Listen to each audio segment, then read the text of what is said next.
दोस्तों, ये कहानी आज से तकरीबन 55 साल बाद की है, जहां हमें दिखाया जाता है कि कैसे दुनिया पहले जैसी नहीं रही। पूरी पृथ्वी नष्ट हो चुकी है, चारों ओर बस बंजर जमीन और मुरझाए हुए पेड़ है, जिसका कारण है बढ़ता हुआ तापमान। पिछले 5 सालों में टेम्परेचर में 10 डिग्री की बढ़ोतरी हुई है। जी हाँ, सिर्फ 10 डिग्री। आपको बता दो कि आज के समय में यानी कि रियलिटी में ये टेम्परेचर 2 डिग्री बढ़ चुका है, जिससे आप रियलिटी और कहानी को रिलेट कर सके। टेम्परेचर बढ़ने से अब सब कुछ बर्बाद हो गया है। गिने चुने लोग ही जिंदा हैं जो कि अपने अपने घरों में रहते हैं, सिर्फ रात में ही निकलते हैं ताकि कुछ खाने को मिल सके, जो खुद इंसान ही है। इंसान ही इनका खाना है, क्योंकि अब वही बचे हैं। लोगों ने अपने मुंह और पूरे बदन पर कपड़े बांध रखे हैं ताकि वो तीखी सूरज की किरणें इनके शरीर पर ना पड़े, वरना वो वहीं जलकर भस्म हो जाएंगे। इस दौरान हम 3 लोगों को देखते हैं जो कि हमेशा अपनी कार में रहते हैं, क्योंकि उनका कोई ठिकाना नहीं है। इसमें 2 लड़कियां हैं जो बहनें हैं, जिनके नाम है मैरी और कोरा। जो लड़का है वो है फिलिप्स, जो कि मैरी का पार्टनर है। ये तीनों काफी समय से साथ में सरवाइव कर रहे हैं इन हालातों में। पर कुछ दिन पहले इन्हें पता लगा कि अभी भी कुछ ऐसे पहाड़ हैं जहां पर मौसम ठंडा है, जहां उन्हें कुछ इंसान भी मिल जाएंगे। इसीलिए ये सभी उसी की ओर जा रहे हैं। बीच में फिलिप्स फ्यूल चेक करने के लिए उतरता है और तब हमें बाहर का वो तबाही का मंजर देख पाते हैं। चारों ओर बस लू की लपटें धुधक रही हैं, न कोई इंसान न कोई इसकी जात। फिलिप्स को आसमान में एक पंछी उड़ते हुए दिखाई देता है, जो काफी हैरानी की बात थी, लेकिन शायद उनके लिए संदेश भी हो सकता है कि अब वो मंजिल के ज्यादा दूर नहीं है। तो आगे जाकर ये लोग पेट्रोल पंप पर रुकते हैं, जहां फिलिप्स फिलअप करने लगता है। वहीं दोनों बहनें ग्रोसरी स्टोर में चली जाती हैं कुछ खाने और पानी की तलाश में, क्योंकि आज के समय में पैसों की कोई अहमियत नहीं है। बस वैल्यू है तो पानी और खाने की, क्योंकि इसी को खाकर और पीकर वो खुद को जिंदा रख सकते हैं, ना कि पैसों पर। इन्हें चौकन्ना भी रहना है, क्योंकि किसी भी वक्त कोई दूसरा शख्स इनके ऊपर हमला करके इनका सामान चुरा सकता है या फिर इन्हें ही मार कर खा सकता है अगर वो ज्यादा भूखा हुआ तो। इतनी देर ढूंढने के बाद दोनों को कुछ नहीं मिलता, लेकिन तभी मैरी को बाहर कोई अनजान शख्स दिखाई देता है जो उनकी कार से सामान को चुरा रहा था। वो चिल्लाकर फिलिप्स को आवाज लगाती है, जो कि फौरन उनके पास आता है, पर वो भागकर ग्रोसरी स्टोर में आ जाता है, जो कि कोरा को बंदी बना लेता है। दरअसल वो कई दिनों से भूखा है, अब उसे बस खाना चाहिए। इतने में पीछे से उसके ऊपर फिलिप्स हमला करता है। दोनों में भयंकर लड़ाई होती है, पर आज लड़ने से किसी का भला नहीं होने वाला। जो बात इन्हें कुछ ही देर में समझ आ गई थी, वो अनजान शख्स फिलिप्स को बताता है कि वो एक मैकेनिक है। उसने उनकी कार को देखा है और अब वो बस कुछ ही देर चल सकती, क्योंकि बाहर गर्मी ने उसका इंजन खराब कर दिया। पर अगर वो उसे कुछ खाना और पानी दे तो उसकी कार को ठीक कर देगा, जिससे वो मंजिल तक पहुंच जाएंगे। बहुत सोचने के बाद फिलिप्स ये सौदा कर लेता और वो बंदा, जो खुद का नाम जॉन बताता है, वो उसकी कार को ठीक कर देता है। लेकिन जाते जाते वो उन्हें सलाह देता है कि बीच में अगर उन्हें कोई दूसरी कार मिले तो उसे बदल लें, क्योंकि ये कार अब ज्यादा देर नहीं चल सकती। इसमें काफी दिक्कतें आई हैं।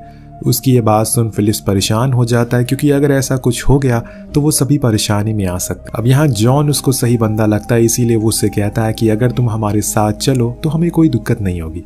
अब जॉन तो यही चाहता था कि कोई साथ उसे मिल जाए, इसीलिए वो मान जाता है। लेकिन इस बात से दोनों लड़कियां खुश नहीं थी, क्योंकि उन्हें जॉन सही नहीं लग रहा था। पर क्या करें, और कोई ऑप्शन भी तो नहीं है।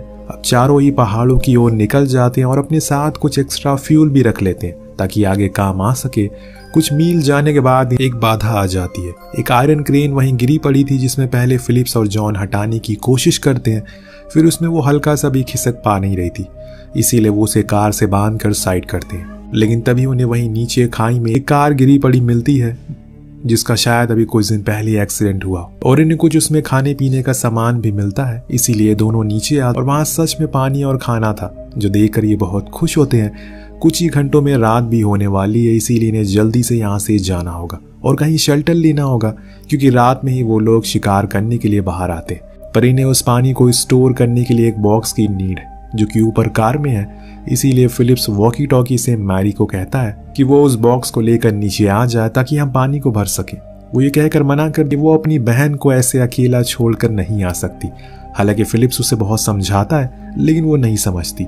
और जब ये बात कोरा सुनती है तो वो कहती है कि वो कोई छोटी बच्ची नहीं है, वो अपना ख्याल खुद रख सकती है। उसकी बातों से मैरी गुस्से में नीचे चली जाती है, लेकिन बीच रास्ते में इन्हें ऊपर से कोरा की चीखने की आवाज आती है। तीनों तुरंत ही ऊपर की ओर भागते हैं, जिस चक्कर में मैरी का पैर मुड़ जाता है। और वो जाकर पत्थर पर गिरकर वहीं बेहोश हो जाती है। जब कुछ समय बाद उसकी आंख खुलती है तो आसपास कोई नहीं था, एकदम सन्नाटा था, रात हो चुकी है। लेकिन उसे अपनी बहन की फिक्र थी, इसीलिए वो ऊपर जाती है, पर वहां भी वो नहीं थी। तभी जॉन उसका मुंह पर हाथ रखकर उसे खींच लेता और बताता है कि असल में वहां क्या हुआ था। जब मैरी बेहोश हो गई तो ये लोग ऊपर गए, लेकिन वहां कई सारे लोग थे जो कि कोरा को घसीट कर ले गए। उनकी तादाद ज्यादा थी, इसीलिए अगर हम जाते तो हमारा भी वही हाल होता। वो भूखे थे जिसमें वो किसी भी हद तक जा सकते हैं। खुद की भूख मिटाने के लिए कुछ भी कर सकते हैं, इंसान को भी खा सकते हैं। जो सुनकर वो बेचारी अपनी छोटी बहन के बारे में सोचकर रोने लगती है। तभी उसे फिलिप्स भी मिल जाता है, जिसके गले लगाकर वो कहती है कि हमें उन लोगों तक पहुंचना होगा जिन्होंने कोरा को पकड़ा हुआ है। न जाने वो किस हाल में होगी, पर फिलिप्स ये कहकर मना कर देता है कि वो पता नहीं कहाँ गए, हमें पहाड़ों पर चलना चाहिए, वहाँ इंसानियत है, हम जिंदा रह सकते हैं, वरना ऐसे तुम्हारी बहन को ढूंढने के चक्कर में हम सब मारे जाएंगे। उसकी इस बात के कारण दोनों में ही बहस होने लगती है, क्योंकि मैरी तो कोरा को लिए बिना नहीं जाने वाली, चाहे कुछ भी हो जाए। इस बीच जॉन वहां लगे एक टावर पर चढ़कर देखता है, जंगल के बीच से कहीं से धुआं निकल रहा था। शायद वो लोग वहीं पर है, तुम्हारी बहन भी वहीं होगी। कोरा बहुत खुश होती है और फौरन तीनों ही उस जगह के लिए निकलते हैं। लेकिन जब वहां पहुंचते हैं तो देखते हैं कि वहां पर तो कई सारे लोग हैं जिन्होंने उसकी बहन को जंजीरों से बांध कर रखा है, और वहां पर आग भी जल रही है। सभी शराब पी रहे हैं और उसकी बहन को मार भी रहे, जो चीज मैरी से देखी नहीं जाती। पर अब क्या करें।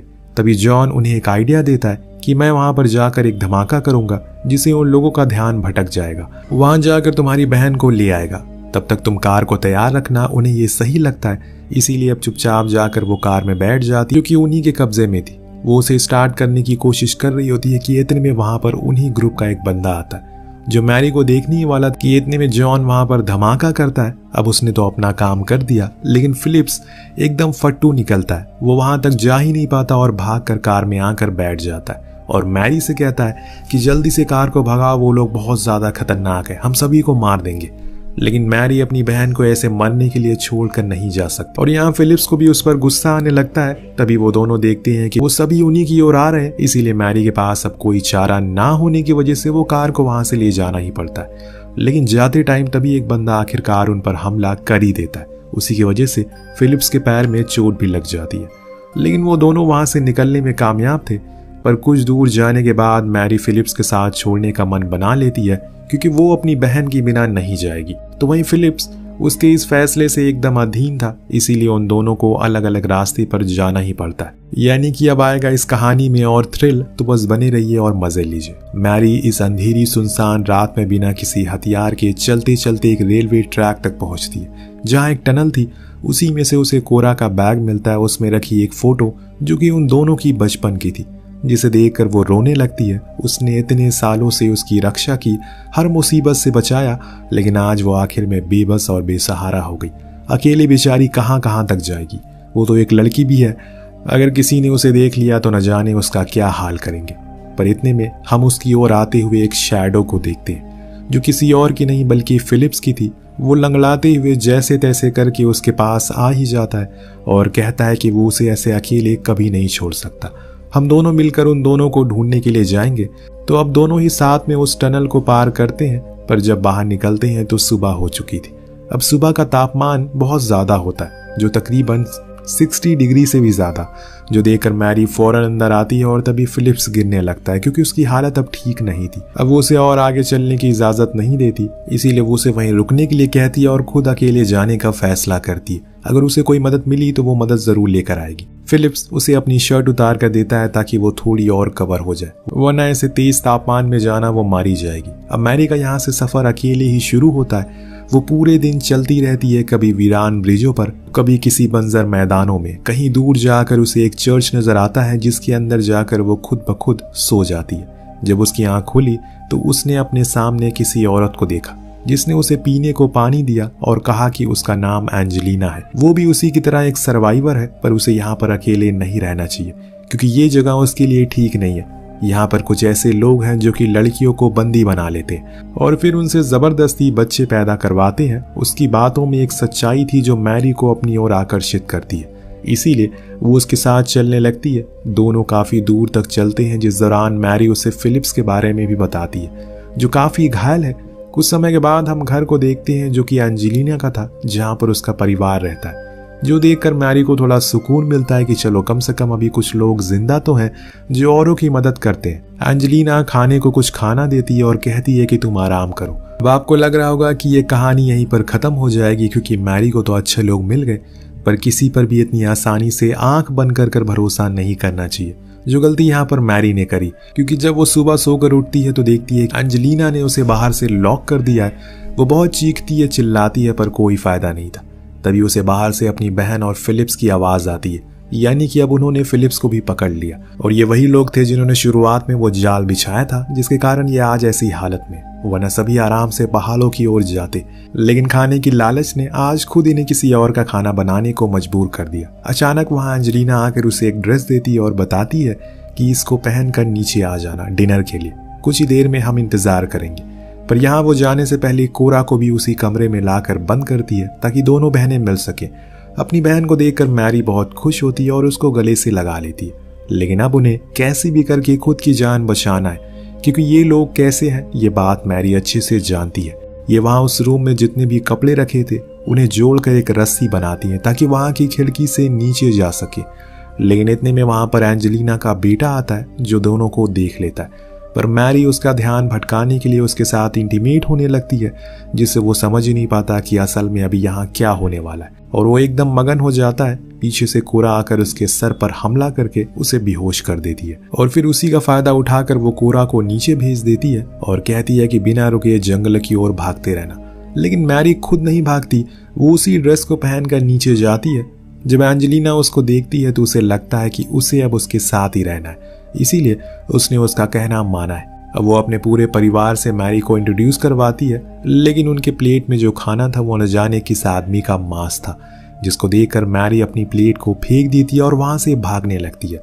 लेकिन तब तक एंजेलिना का बेटा होश में आ चुका था और उसे तो सच्चाई पता ही है, इसीलिए वो मैरी पहले तो बहुत मारता है और फिर उसे घसीटते हुए ले जाकर एक रूम में बंद कर देता है, जहां पर फिलिप्स भी, जिसके शरीर का बस आधा ही टुकड़ा था क्योंकि आधा तो इस परिवार ने खा लिया। उसकी ऐसी हालत को देखकर मैरी तो खुद को डर सताने लगता है, लेकिन यहाँ उसकी होशियारी काम आती है। दरअसल डिनर टेबल से उसने एक चाकू उठा लिया था, जिसकी मदद से वो अब अपनी रस्सियों को काट देती है। भागकर दूसरे रूम में जाती है, जहां पर जो नजारा वो देखती है उसे तो उसके होश उड़ जाते। दरअसल वो कमरा उस परिवार का स्टोर रूम था, जहां पर उन्होंने इंसानों को बंद किया था ताकि समय आने पर उन्हें काट कर खा सके। उसी में मैरी को जॉन भी मिलता है। यहाँ आते टाइम मैरी ने गेट को खोल दिया, जिसको देखकर सभी बाहर की ओर भागना शुरू करते, लेकिन बाहर बहुत ही कड़ी धूप थी, शरीर जल रहा था। जिनके ऊपर कपड़े नहीं थे वो तो तुरंत मर जाते हैं, जिन्होंने खुद को ढका हुआ था वो बच जाते हैं और भागकर जंगल की ओर जाते हैं। लेकिन यहाँ एक बार फिर मैरी देखती है कि उन्होंने उसकी बहन को पकड़ लिया। तब उसके पास एंजेलिना आकर बोलती है, मैं चाहती तो तुम्हें उसी रात मार देती, लेकिन मुझे लगा कि तुम अलग हो, हमारे परिवार का हिस्सा बनोगी, पर तुम भी इन्हीं की तरह निकली। तभी अचानक से मैरी उसके पेट में चाकू मार देती है, जिससे वो बुरी तरह घायल होकर वहीं गिर गई। उसका बेटा अपनी माँ को बचाने के चक्कर में उसकी बहन को छोड़ देता है, जिसको लेकर वो वहां से भाग जाती है। अब थोड़ी दूर जाने पर उन्हें जॉन भी मिल गया और तब तीनों ही आगे बढ़ते हैं। कई दिनों के सफर के बाद ये लोग एक गुफा में पहुंचते हैं, जहाँ के पत्थरों से पानी रिस रहा था, यानी कि यहाँ पर पानी है, ऊपर पंछी उड़ रहे हैं, यानी कि यहाँ पर जीवन है, उम्मीद है। वो अपनी आगे की जिंदगी को यही काट सकते हैं। तीनों ही बहुत खुश होते हैं, लेकिन जब पहाड़ पर चढ़कर वहां का पूरा नजारा देखते हैं तो सब कुछ हूबहू था। वो जगह भी वीरान और बंजर थी, यानी कि अब कोई भी जगह पृथ्वी पर नहीं बची जहां जीवन को फिर से पहले जैसा बनाया जा सके। पर इन्हें इस बात की खुशी है कि यहाँ पर कम से कम पानी तो है, जिसे कुछ साल तक गुजारा कर सकते हैं। और दोस्तों, ये कहानी कहीं ना कहीं हमारे दृष्टिकोण को दिखाने की कोशिश करती है। शायद इसी तरीके से हाल होने वाला है आज के कुछ सालों बाद, जिसकी झलकियां अभी से हमें देखने को मिल रही है। जहां दिल्ली जैसे शहरों का तापमान 50 डिग्री पर पहुंच चुका है, तो आप सभी तैयार रहिए ऐसी सर्वाइवल के लिए, क्योंकि अंत करीब है। मिलते हैं आपसे अगली वीडियो में। Thank you so much watching. Peace out.